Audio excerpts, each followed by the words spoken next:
নির্বাচন কমিশন গঠনে search committee ও সংলাপের উপর গুরুত্বারোপ বিরোধী দলগুলোর। রাষ্ট্রপতির উপরই আস্থা রাখছে ক্ষমতাসীন আওয়ামী লীগ। রাজশাহীর বাগমারায় ইউপি চেয়ারম্যান প্রার্থীর বিরুদ্ধে জেএমবি সম্পৃক্ততার অভিযোগ। সুষ্ঠু নির্বাচন নিয়ে শঙ্কা, সজাগ আইনশৃঙ্খলা রক্ষা বাহিনী। গাজীপুরে 14টি পেট্রোল বোমাসহ হরকাতুল জিহাদের 4 সদস্য আটক। ককটেল ও বিপুল পরিমাণ জঙ্গিবাদী বই জব্দ। দেশের বেশিরভাগ বেসরকারি বিশ্ববিদ্যালয়ে নিয়মিত হয় না সংস্কৃতি চর্চা, বাড়ছে বিপথে যাওয়ার আশঙ্কা। অবকাঠামোগত সীমাবদ্ধতার অজুহাত কর্তৃপক্ষের। Goes again, finds the gap, same result. This time bat is raised. Terrific 100 from Tamim Iqbal. Mirpur টেস্টে ইংল্যান্ডের বিপক্ষে তামিমের সেঞ্চুরির পরও ব্যাটিং বিপর্যয় বাংলাদেশের। প্রথম দিন শেষে 170 রানে পিছিয়ে আছে সফরকারীরা।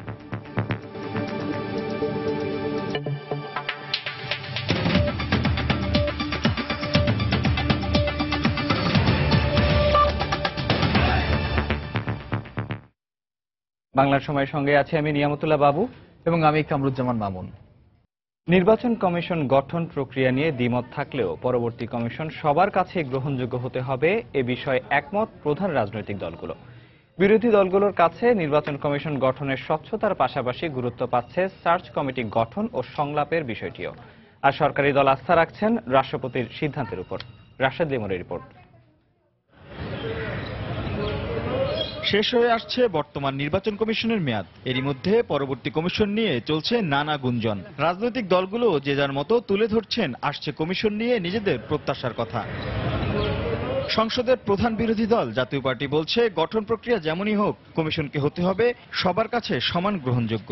যারা ক্ষমতায় থাকেন তাদের বিবেচনা করার ক্ষমতাটা সেটা অন্য দলের চাইতে বেশি থাকে। আমরা মতামত দিতে পারবো, কিন্তু সিদ্ধান্ত তো তাদের, এবং সেই সিদ্ধান্ত যদি সকলের কাছে গ্রহণযোগ্য হয়, সমাদৃত হয়, সেখানেই তারা সফল হবে। আর বিএনপির চোখ সার্চ কমিটির দিকে। কমিশন গঠনের আগে এর গঠন প্রক্রিয়া স্বচ্ছ করার তাগিদ সংসদের বাইরে থাকা দলটির। জাতীয় ঐক্যের মাধ্যমে ঐক্যমতের পরিপ্রেক্ষিতে তত্ত্বাবধায়ক সরকার গঠিত হয়েছিল এবং জাতির সকলের সম্মতি ছিল, কিন্তু একতরফাভাবে তারা সেটা পরিবর্তন করেছে। আজকে আবার সেই প্রশ্ন দাঁড়িয়েছে, জাতীয় ঐক্যমতের পরিপ্রেক্ষিতে নির্বাচনের প্রক্রিয়া করতে হবে, তাহলে এটা একমাত্র নিরপেক্ষ গ্রহণযোগ্য অংশগ্রহণকারী নির্বাচন হতে পারে। এদিকে সকল রাজনৈতিক দলের সঙ্গে সংলাপের মাধ্যমে কমিশন গঠন কতটা বাস্তবসম্মত তা নিয়ে সংশয় ক্ষমতাশীল আওয়ামী লীগের। এক্ষেত্রে নিরপেক্ষ নির্বাচন কমিশন গঠনে রাষ্ট্রপতির যে কোনো সিদ্ধান্তের উপরই আস্থা রাখছেন তারা। এটার সিদ্ধান্ত সম্পূর্ণ মহামান্য রাষ্ট্রপতির, কারণ উনি সংবিধান বলে উনি ক্ষমতাবান, উনি ক্ষমতাপ্রাপ্ত। প্রয়াত রাষ্ট্রপতি জিল্লুর রহমান সাহেব উনি সকল রাজনীতির সঙ্গে বৈঠক করে নির্বাচন কমিশন গঠন করেছিলেন তাদের পরামর্শ নিয়ে সার্চ কমিটির মাধ্যমে। তারপরে তো শুধুমাত্র বিরোধীদের খাতিরে সেই নির্বাচন কমিশনকে তো বিতর্কিত করতে পিছপা হয় নাই। অতএব সব রাজনৈতিক দলগুলোর সঙ্গে বৈঠক করলেই যে সকল সমস্যার সমাধান হয়ে যাবে, বাংলাদেশে কিন্তু এরকম উদাহরণ খুব একটা নেই। আসছে ফেব্রুয়ারিতেই শেষ হচ্ছে এই কমিশনের মেয়াদ। রাশেদ লিমন, সময় সংবাদ, ঢাকা। ইউপি নির্বাচনে বেশ কয়েকজন চেয়ারম্যান প্রার্থীর বিরুদ্ধে জেএমবির সম্পৃক্ততার অভিযোগ থাকায় রাজশাহীর বাগমারায় সুষ্ঠু নির্বাচন নিয়ে সংশয় দেখা দিয়েছে। তবে এমন অভিযোগ অস্বীকার করেছেন অভিযুক্ত চেয়ারম্যান প্রার্থীরা। এতে করে যে কোনো সময় বড় ধরনের সংঘাতে জড়িয়ে পড়তে পারে তারা। তবে ভোটাররা যাতে সুষ্ঠুভাবে ভোটাধিকার প্রয়োগ করতে পারে সেজন্য সজাগ আইনশৃঙ্খলা রক্ষা বাহিনী ও নির্বাচন কর্মকর্তারা। হাবিবুর রহমান পাপুর তোলা ছবিতে আরো জানাচ্ছেন সাইফুর রহমান রকি। চতুর্থ ধাপে স্থগিত হয়ে যাওয়া রাজশাহীর বাগমারার 16টি ইউনিয়নে নির্বাচন অনুষ্ঠিত হবে 31 অক্টোবর।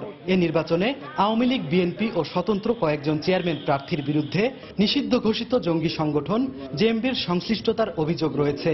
2004 সালের সংগৃহীত একটি ভিডিও ফুটেজে জেএমবির শীর্ষ নেতা বাংলা ভাইয়ের সাথে এদের বৈঠক করতে দেখা গেছে।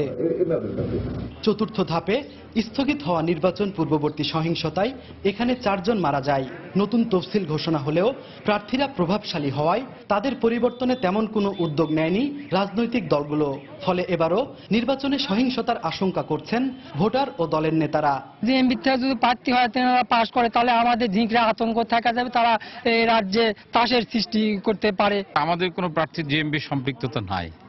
আওয়ামী লীগ প্রার্থী জেএমবির সম্পৃক্ততা থাকার কারণে তো তাদের মধ্যে কাদা ছোড়াছুড়ি চলছে। এরা কেউ তালিকাভুক্ত নয়।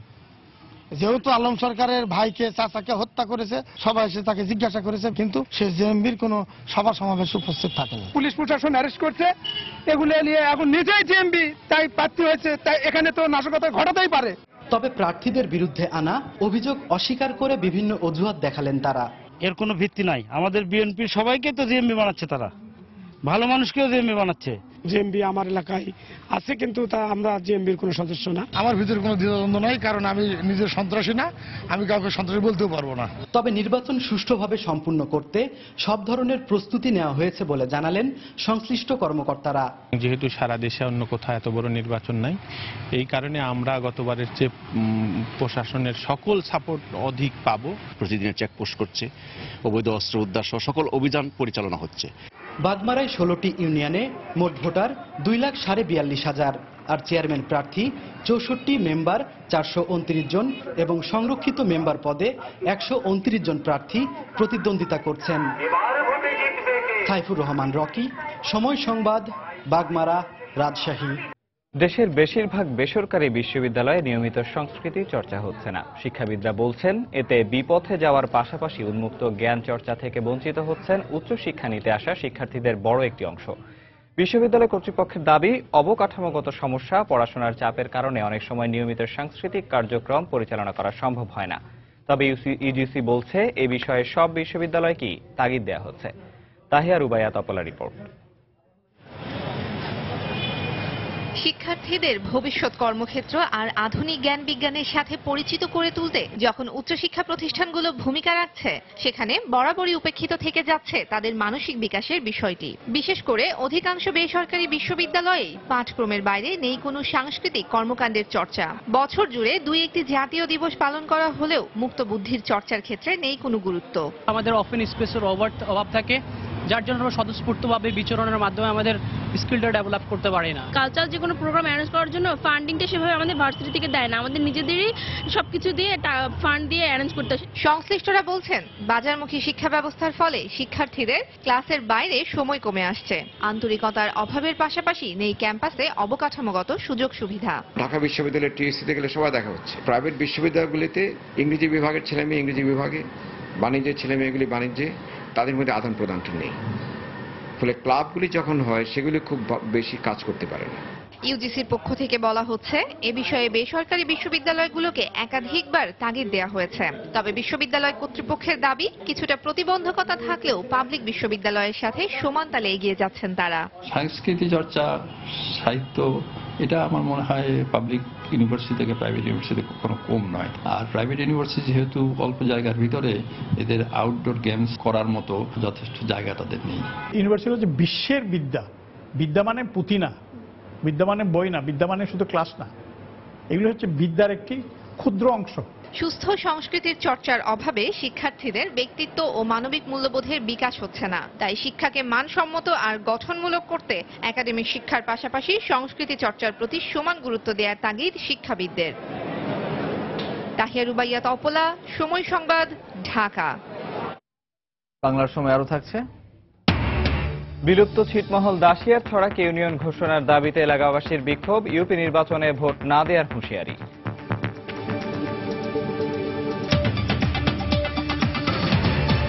বাংলাদেশ ইংল্যান্ড টেস্ট সিরিজের খবর। চট্টগ্রামের পর মিরপুরে অব্যাহত আছে বোলারদের দাপট। সিরিজের শেষ টেস্টের প্রথম দিন উইকেট পড়েছে 13টি।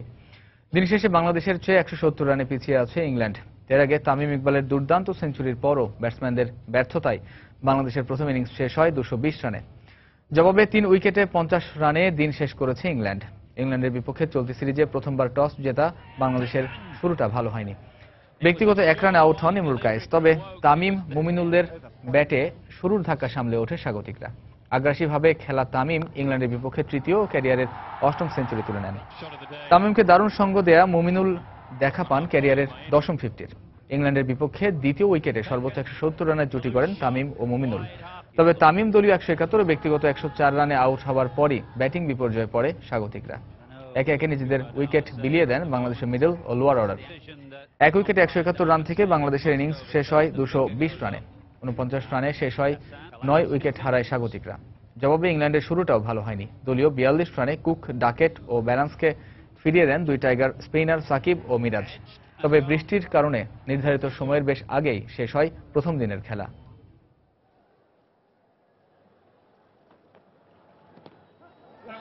Brilliant. What a turnaround. Yeah, focus of attention on the spinners, also focus of attention on the close fielding, and that has been of a very high standard. I can think of the excellence of Alistair Cook with his catch at leg gully, and that... Yeah, just a little feather, not easy. গাজীপুরে 14টি petrol বোমা সহ হরকাতুল জিহাদের 4 সদস্যকে আটক করেছে police. এ সময় তাদের কাছ থেকে ককটেল ও বিপুল পরিমাণ জঙ্গিবাদী বই জব্দ করা হয়।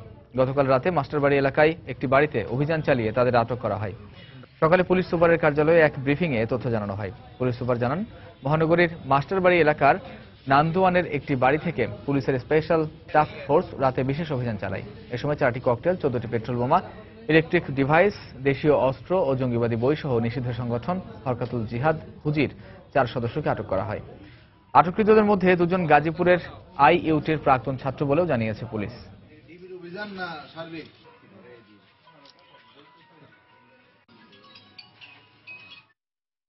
এরা এক সময় এদের মধ্যে একজন জিহাদ করার জন্য তারা শহীদ হওয়ার জন্য আরকানে গিয়েছিলেন। তারা হলেন আইইউটির ছাত্র এবং তারা স্কুল কলেজে বিভিন্ন ছাত্রছাত্রীর কাছে যায়, গিয়ে তাদের ব্রেইন ওয়াশ করে তাদেরকে হরকাতুল জিহাদের পথে নিয়ে যাচ্ছে এবং তারা বিভিন্ন লিফলেট বিভিন্ন লিফলেট তারা বিতরণ করেছে। কিভাবে তারা মানুষকে মারতে হবে, কিভাবে কিছু লোককে আবার ব্রেইন ওয়াশ করে নিয়ে আসতে হবে, ধরনের কার্যক্রম তারা চালাচ্ছে। তারা বিভিন্ন ধরনের বিস্ফোরক এবং সরঞ্জাম তৈরি করে কিভাবে গোয়েন্দাদের তথ্য কালেকশন করতে হয়। র্যাব ও পুলিশের মধ্যে কোনো বিরোধ নেই।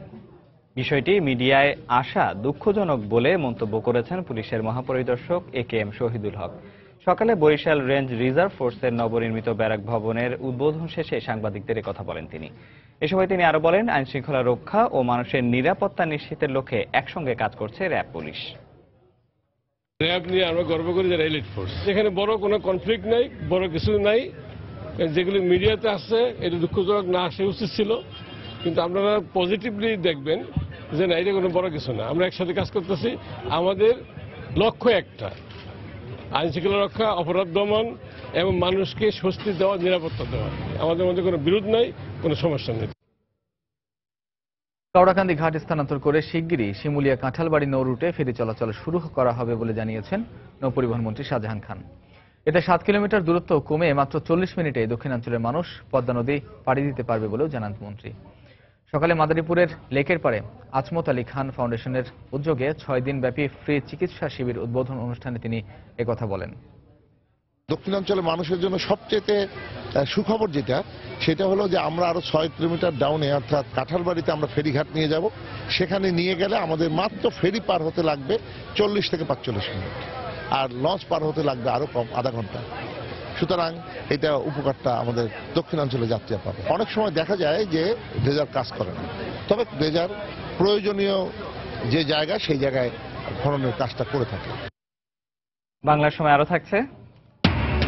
দ্বীপের আলোয় বরিশালে শুরু হলো কালী পূজার আনুষ্ঠানিকতা। মৃত স্বজনদের আত্মার প্রতি শ্রদ্ধা জানাতে আজ চলছে দীপালি উৎসব।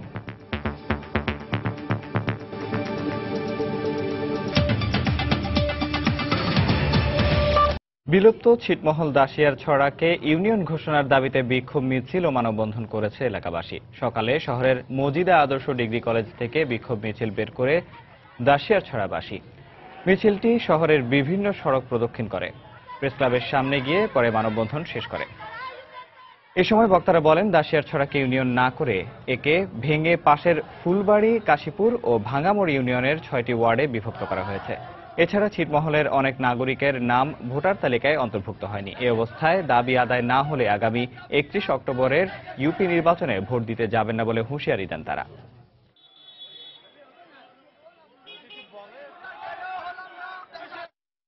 বাপদাদা 14 ফুট সেই আমরা দাসিয়া ছড়া বাসিন্দা, আমার ভোট হয় নাই। আমরা একটাই দাবি, আমার ভোট চাই। আমাদের ইউনিয়ন দিতেই হবে, আমাদের দাবি মানতে হবে, মানতেই হবে। আমি দাসিয়া ছড়াবাসী, আমরা এখনো ভোটার হইনি। আমাদের ভোট নাই, আমরা ভোটার হইতে চাই। ইউনিয়ন চাই, ইউনিয়ন না হলে আমরা ভোট কেন্দ্রে আমরা ভোট দিতে যাব না। ধর্মের নামে যারা মানুষ হত্যা করে তাদের বিরুদ্ধে ঐক্যবদ্ধ হয়ে কাজ করার আহ্বান জানিয়েছেন শিল্পমন্ত্রী আমির হোসেন আমু। এ সময় তিনি আরো বলেন, যেসব যুদ্ধাপরাধীর বিরুদ্ধে গণহত্যা প্রমাণ হয়েছে তাদেরকেই মৃত্যুদণ্ড দেওয়া হচ্ছে।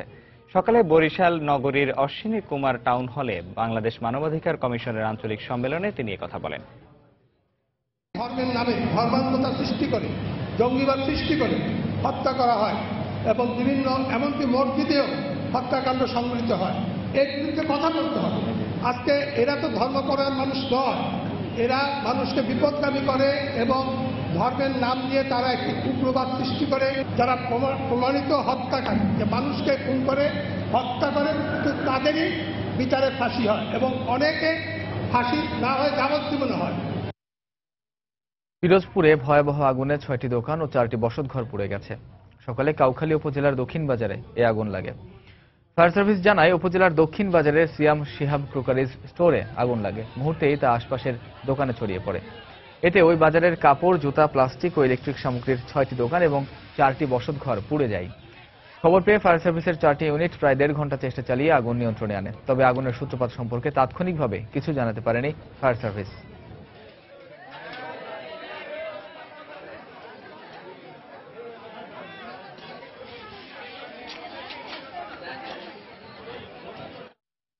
দেখছেন বাংলার সময়।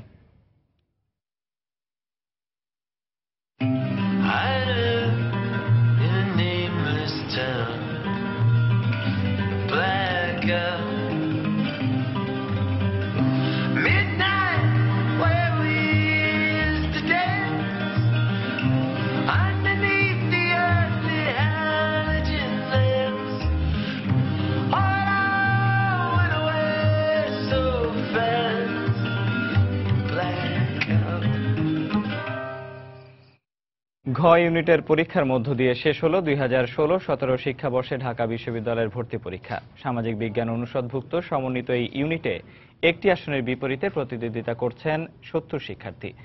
এদিকে ডিজিটাল জালিয়াতির অভিযোগে 7 পরীক্ষার্থীকে আটক করে পুলিশের সোপর্দ করা হয়েছে বলে জানিয়েছে বিশ্ববিদ্যালয় প্রশাসন। সকাল 10টা থেকে ক্যাম্পাস সহ রাজধানীর মোট 99টি পরীক্ষা কেন্দ্রে 1,09,000-এরও বেশি শিক্ষার্থী অংশ নেয়, যা এবার ঢাকা বিশ্ববিদ্যালয়ে ভর্তি পরীক্ষায় অংশ নেওয়া মোট পরীক্ষার্থীর 1/3। এই ইউনিটে আসন সংখ্যা 1540টি। পরীক্ষায় 120 নম্বরের এমসিকিউ সমাধানের জন্য সময় ছিল 1 ঘন্টা। আর এসএসসি এবং এইচএসসি পরীক্ষার ফলাফলের উপর নম্বর 80। মোট 200 নম্বরের পরীক্ষায় ভাগ্য নির্ধারিত হবে ভর্তিচ্ছু শিক্ষার্থীদের। এদিকে সামাজিক বিজ্ঞান অনুষদ ভবনের কয়েকটি পরীক্ষার হল পরিদর্শন করেন প্রতিষ্ঠানটির উপাচার্য। শিক্ষা মন্ত্রণালয়ের এক প্রেস ব্রিফিংয়ে ঢাকা বিশ্ববিদ্যালয়ের ভর্তি পরীক্ষার প্রশ্নপত্রের মান নিয়ে করা নেতিবাচক মন্তব্যের প্রতিক্রিয়ায় তিনি জানান, ভাবমূর্তি ক্ষুণ্ণ করতেই ভর্তি পরীক্ষার প্রশ্নপত্রের মান নিয়ে অপপ্রচার চালানো হচ্ছে।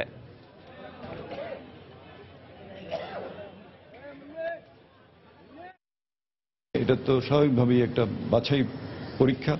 এখানে এটা প্রসেস অফ এলিমিনেশন আমাদের অনুসরণ করতে হয়, কিন্তু কোনোভাবেই এখানে উল্টোপাল্টা প্রশ্ন করার কোনো সুযোগ নাই। এখানে যে প্রশ্ন হবে সেগুলো এইচএসসি বা সমমানের পরীক্ষাগুলোর সিলেবাস যেটি বোর্ড কর্তৃক নির্ধারিত সেটার উপরে ভিত্তি করে প্রশ্ন হয় এবং ছেলে মেয়েদের উচ্চশিক্ষায় তাদের কতটা যোগ্যতা আছে, উচ্চশিক্ষা গ্রহণে কতটা যোগ্যতা আছে সেটা আমরা পরীক্ষা করি। গোপালগঞ্জে বঙ্গবন্ধু শেখ মুজিবুর রহমান বিজ্ঞান ও প্রযুক্তি বিশ্ববিদ্যালয়ে 2016-17 স্নাতক প্রথম বর্ষের ভর্তি পরীক্ষা শুরু হয়েছে। সকাল 10টায় এ ও বেলা 2টায় বি ইউনিটের ভর্তি পরীক্ষা অনুষ্ঠিত হয়। বিশ্ববিদ্যালয় কর্তৃপক্ষ জানায়, আগামীকাল এবং 4 ও 5 নভেম্বর অন্যান্য ইউনিটের পরীক্ষা অনুষ্ঠিত হবে। এবছর 8টি ইউনিটে 23টি বিভাগে 2200 আসনের বিপরীতে ভর্তিযুদ্ধে অংশ নিচ্ছেন প্রায় 68,000 পরীক্ষার্থী। প্রতিটি আসনের জন্য লড়ছেন 31 জন শিক্ষার্থী।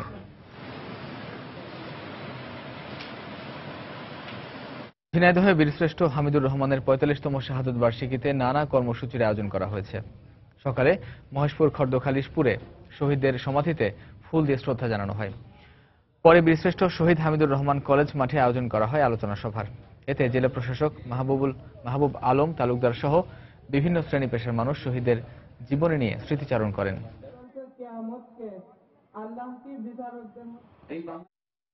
বরিশালে শুরু হয়েছে দুদিনব্যাপী দীপালি উৎসব। এই মুহূর্তে উৎসবের আনুষ্ঠানিকতা শুরু হয়েছে বরিশাল মহাশ্মশানে।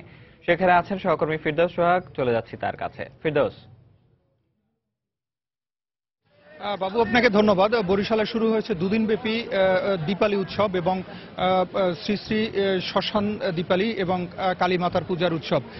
এই আজ থেকে শুরু হলো, আগামীকালকেও চলবে। একটা জিনিস জানিয়ে রাখি, আমি যে জায়গাটায় দাঁড়িয়ে আছি এটা হচ্ছে বরিশালের মহাশ্মশান। 177 বছরের পুরাতন এই শ্মশান ঘাটটি। এখানে প্রায় 70,000-এর মতো মানুষকে সমাহিত করা হয়েছে, এমনটাই জানিয়েছেন এখানকার যারা কর্তা ব্যক্তি রয়েছেন। আমি একটা তথ্য আপনাদেরকে জানিয়ে রাখতে চাই, সেটা হচ্ছে যে এই যে শ্মশান দীপালিটা এখানে কিন্তু ঐতিহ্যবাহী একটি উৎসব এবং প্রতি বছর এটা পালন করা হয়ে থাকে। হিন্দু ধর্মাবলম্বীরা মৃত স্বজনদের আত্মার প্রতি শ্রদ্ধা নিবেদন এবং আত্মার স্বর্গপ্রাপ্তির উদ্দেশ্য নিয়ে মূলত কিন্তু প্রতি বছর পালন করে থাকেন এই দীপালি উৎসব। শুধু বরিশালই নয়, সারা দেশ থেকে এমনকি ভারত থেকেও কিন্তু বহু স্বজন এবং বিভিন্ন জায়গা থেকে হাজির হন বরিশালের এই মহাশ্মশানে স্বজনেরা। এদিন মৃত ব্যক্তির সমাধিতে তার পছন্দের খাবার সাজিয়ে দেওয়া হয়, এছাড়া প্রদীপ প্রজ্বলন করেন স্বজনরা। বরিশাল মহাশ্মশানে কিন্তু 177 বছরের পুরাতন, যেটা আগে জানিয়েছিলাম। 1839 সালে প্রায় 6 একর জমির উপর প্রতিষ্ঠিত হয়েছিল এই শ্মশানটি। প্রায় 70,000 হিন্দু ধর্মাবলম্বীকে এখানে সমাহিত করা হয়েছে বলে শ্মশান কমিটির নেতৃবৃন্দ আমাদেরকে জানিয়েছেন। এই শ্মশানে 40,000-এর মতো পাকা সমাধি, 30,000-এর মতো কাঁচা সমাধি রয়েছে। হিন্দু ধর্ম মতে শুক্রবার মানে আজ সন্ধ্যা 6টা 45 মূলত ভূত চতুর্দশী আরম্ভ এবং শনিবার রাত 8টা 18 কিন্তু এটি শেষ হবে। শনিবার রাত 12টা 1 শ্রী শ্রী শ্মশান কালী পূজা শুরু হবে।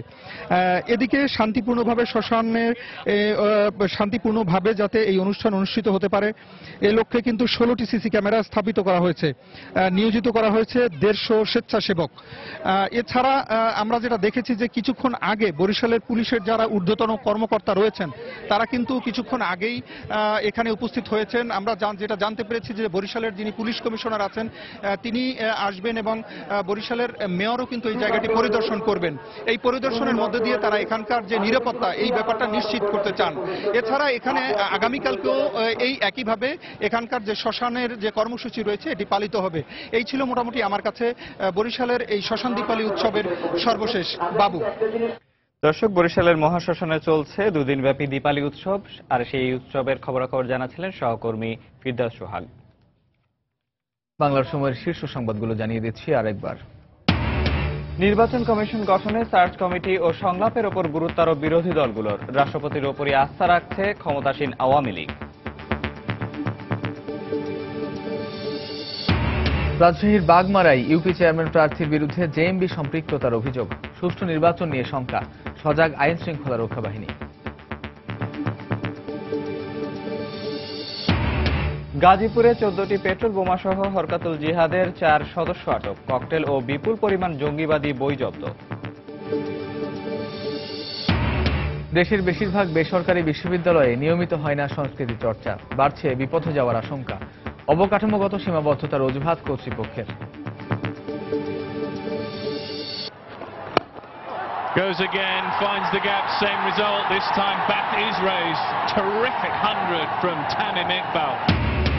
মিরপুর টেস্টে ইংল্যান্ডের বিপক্ষে তামিমের সেঞ্চুরির পরও ব্যাটিং বিপর্যয় বাংলাদেশের। প্রথম দিন শেষে 170 রানে পিছিয়ে আছে সফরকারীরা।